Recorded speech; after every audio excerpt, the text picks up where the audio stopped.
तीन किस्से। आज मैं आपको 3 कहानियां या कहें किस्से सुनाने जा रहा हूं जो रील नहीं, रियल लाइफ बेस्ड हैं। इन्हें जरूर सुने।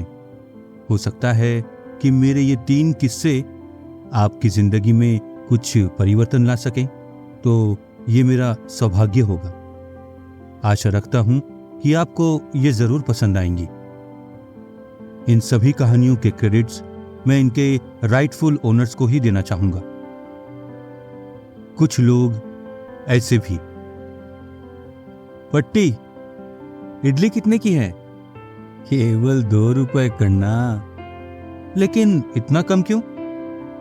क्या आप जानते हैं 10 साल पहले जब मैंने यहां इडली बेचना शुरू किया था तो मैं इसे केवल 1 रुपए में बेचती थी।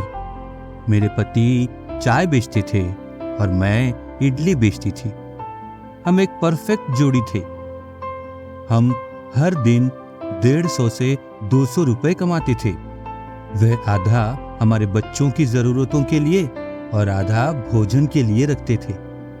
और जब हम थोड़ा ज्यादा कमाते तो मैं उस पैसे को अपने सपने के लिए अलग रख देती थी।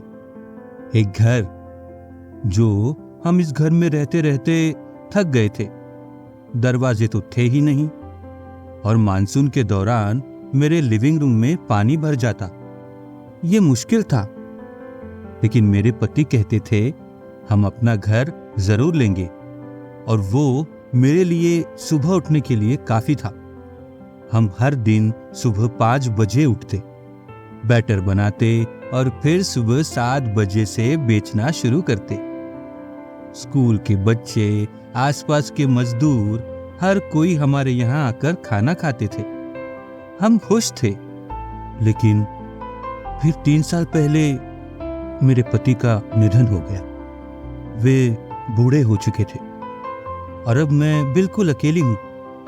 तो जब आपने पूछा इतना कम, ऐसा इसलिए है क्योंकि कन्ना, जो लोग 2 रुपए से अधिक दे सकते हैं ना, वे पहले से ही बड़े होटलों में जा रहे हैं। यहाँ सिर्फ स्कूली बच्चे या मेरे जैसे लोग ही आते जाते हैं। अगर मैं पैसे बढ़ाऊंगी तो वे कहाँ जाएंगे? वह धनंपति है। उनकी उम्र करीब 90 साल है। वह तमिलनाडु के पुडुकोट्टई में अपने घर के पास एक छोटी सी इडली की दुकान लगाती है। यदि आप उनसे मिलने जाना चाहते हैं तो इस लोकेशन पे जा सकते हैं। Gandhinagar 1st street and Ayyanarupuram 3rd street, near Udaiya jewellery. Good karma. ये मल्लपुरम शहर भारत के केरल में स्थित है। यहाँ एक गणित के शिक्षक थे। एक दिन उनके एक छात्र ने उन्हें रेलवे स्टेशन के पास भीख मांगते हुए देखा, लेकिन वह उन्हें ठीक से पहचान नहीं सका।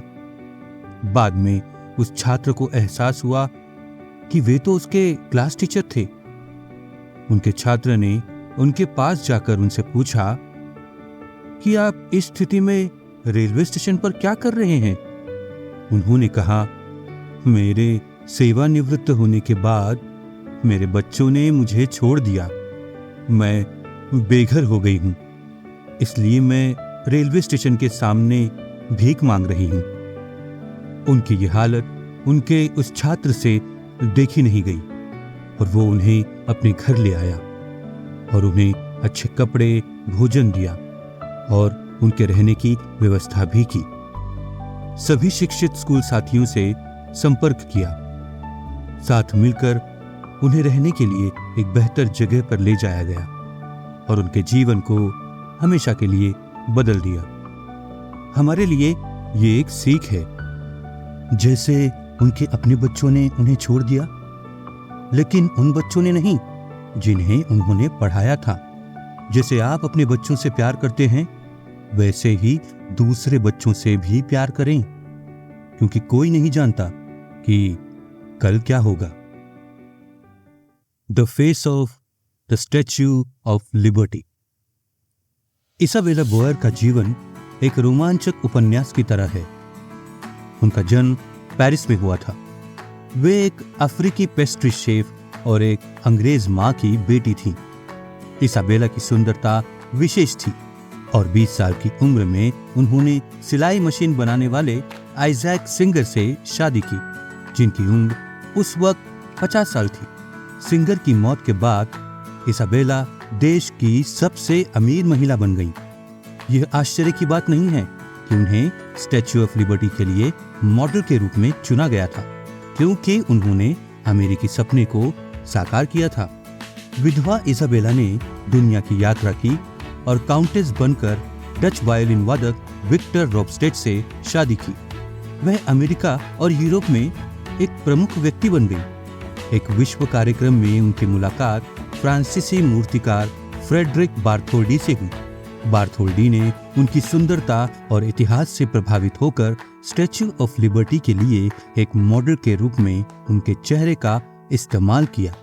इसाबेला ने तीसरी बार शादी की और 1904 में 62 साल की उम्र में पेरिस में उनकी मृत्यु हो गई, लेकिन उनका चेहरा न्यूयॉर्क की प्रतिष्ठित प्रतिमा में मौजूद है, जो स्वतंत्रता और अमेरिकी गौरव का प्रतीक है। ये तीनों कहानियां हम सभी को कुछ न कुछ सीख दे जाती हैं। अब वो आप सभी पर निर्भर हैं कि आप इन कहानियों से किस तरह प्रेरणा लें।